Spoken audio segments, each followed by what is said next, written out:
An essential part to making sure that your surface is properly clean before you start to paint is to vacuum the ceiling. That's right, little spider webs, pieces of dust, get them out by vacuuming. Let's start.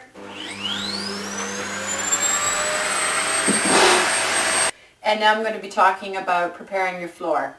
When you're going to paint a ceiling or walls, you generally want to protect your floor. This floor I don't care so much about. It's going out as we discussed. And so I'm just going to show you what you can do to protect your floors when you're going to paint walls or ceilings. Typically you can buy a blue tarp. I have a list of products here. 3.6 times 5.4 meters, and it's 345 yen, and that was at Tostem. So I've come up with an alternative over time, and I get these free magazines at the supermarket. I cut out pages, rip them out actually, and then from the 100 store you just get some tape.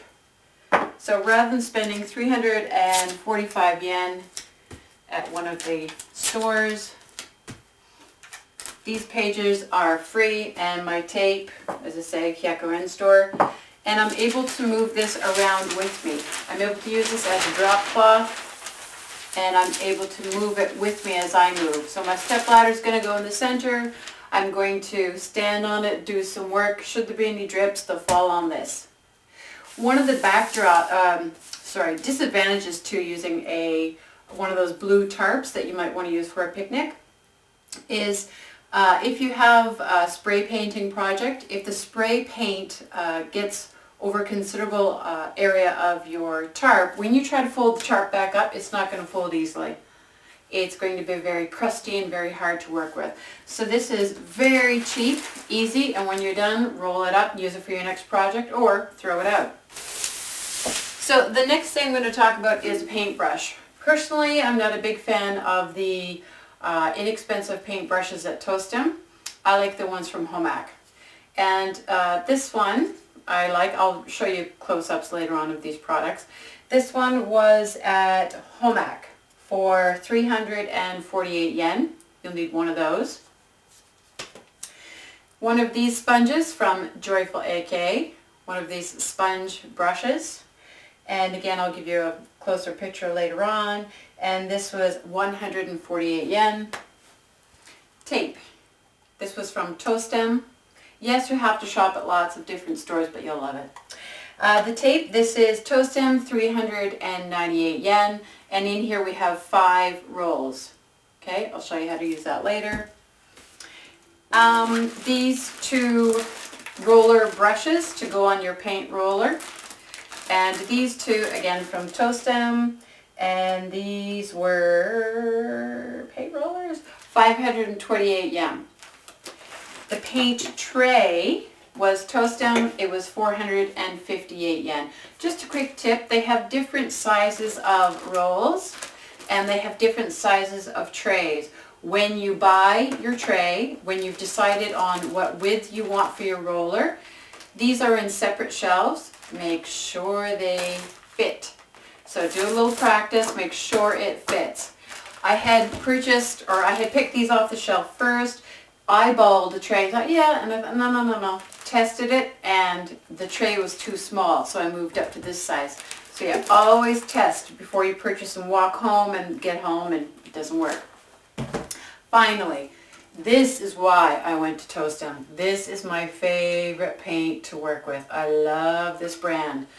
I'll be making other videos talking about this brand. One of the reasons why I like it is it's water-based, so it's easy to clean up. If you do happen to have something drip, if you don't protect your floor or your wall or your clothes or your hair, if you have a drip, that's okay. You can clean it with water.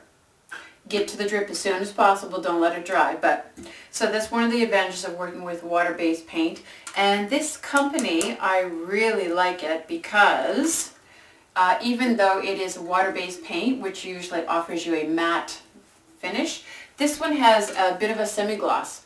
So I'm going to be doing 3 coats on the ceiling, and when 3 coats are finished, it's going to have a wonderful, beautiful look. It's not going to be flat and absorb the light. It's going to have a little bit of gloss, so it's going to throw the light that's obviously coming from the window into my face.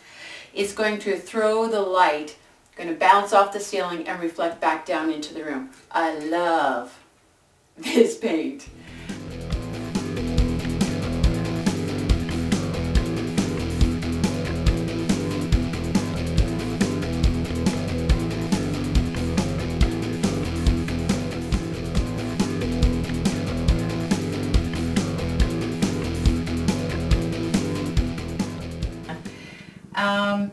So what we're going to do is tape the walls, and the purpose of the tape is to make sure that when we're painting close to the edge, none of the paint that we're putting on here gets on the vertical wall. So you just take off a small piece of tape, work with small pieces at a time, and eyeball it and have it come right to the top. Okay, and then stick it in there with your fingernail. So my paint will go here, but it will not go down here. Okay, now I'm going to teach you how to do a corner. So we've been going along, we get to the corner, and you can do the corner two ways. You can either have two pieces of tape and put one here and have another one here and have them match up, but this is what I do. This is my sticky side. Okay, so I fold it this way, folding it this way. I pull them together and make a crease. Okay, now this is my sticky side, and I have a nice sharp crease here, and I'm going to stick that into the corner. Hopefully my big head won't get in the way. So I'm going to stick that into the corner like that and splay my fingers, hold it in place, stick it in there, and push in. Use my fingernail, push in. Okay, and then come around this side and do the same thing.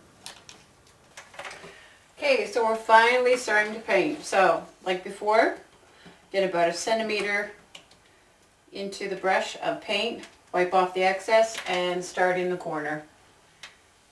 Starting in the corner, I'm going to hold my brush at a 45-degree angle. And in the corner, the very corner, I'm going to push it in and wiggle, wiggle, wiggle, wiggle, pull out. Okay, so I've got that in there. I don't want that to coagulate, so I'm going to then turn the brush this way and painting back and forth, back and forth.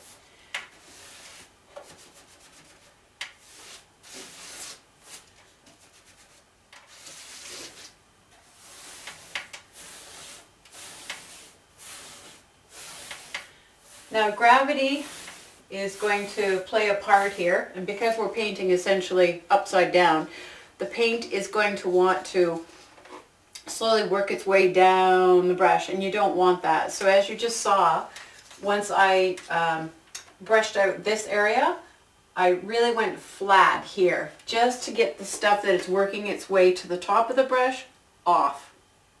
Okay? So I don't want it running down to the base and the handle and everything getting all gunked up. So I'm going to work it off, work the excess off. Another little bit. Again, 45-degree angle and in.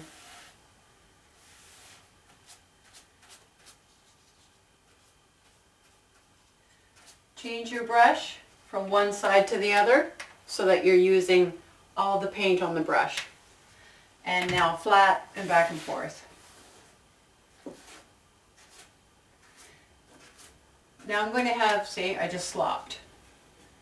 And that's why these pants are so handy. Okay, so I'm going to want my paint to go all in the same direction. So while I'm doing this, to spread the paint I put there, I'm going to lightly whisk it in this direction. I want all my paint to go in the same direction. And I'm just going to generally follow the line of these faux boards. They're not real wood. These boards. So I'm going to have everything going in one direction. You don't want to, it will show. You don't want to have things going crisscross. It'll look bad. So this is my first coat. into the corner. And up in here, I'm just going to put the paintbrush up in there. I'll go over it later with a sponge brush. And just use the brush on angles to get into little corners.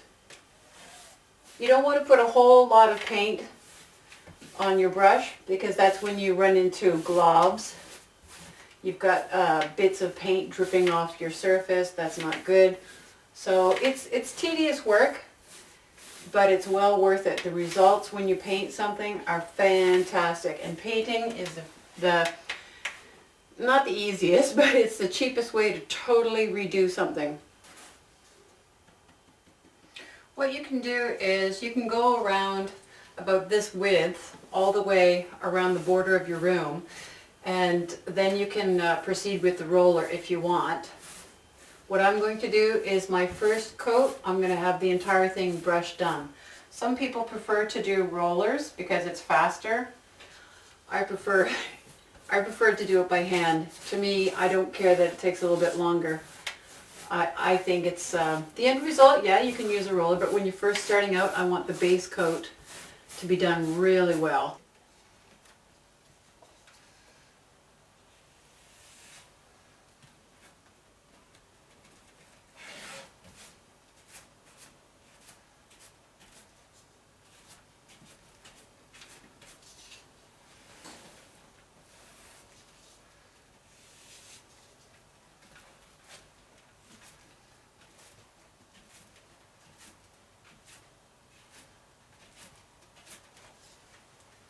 If you want to wear some safety goggles, especially when you're working directly over your head, it's a good idea.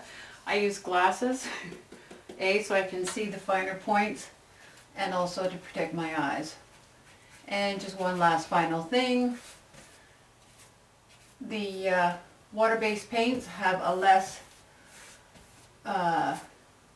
noxious smell than the oil-based. The oil-based paints really stink in your house. So it's currently March and I'm working, and of course it's cold outside, so I have to have the windows closed. Ventilation is absolutely an issue when it comes to oil-based paints. Absolutely. If you use oil-based paints, you must have proper ventilation. You can't do this you can't use oil-based paints in the winter and not freeze. So that's a great thing about water-based paint, is that it does have a slight odor to it, but it's not as powerful as oil-based paint. So you can actually paint in the winter months with water-based paints.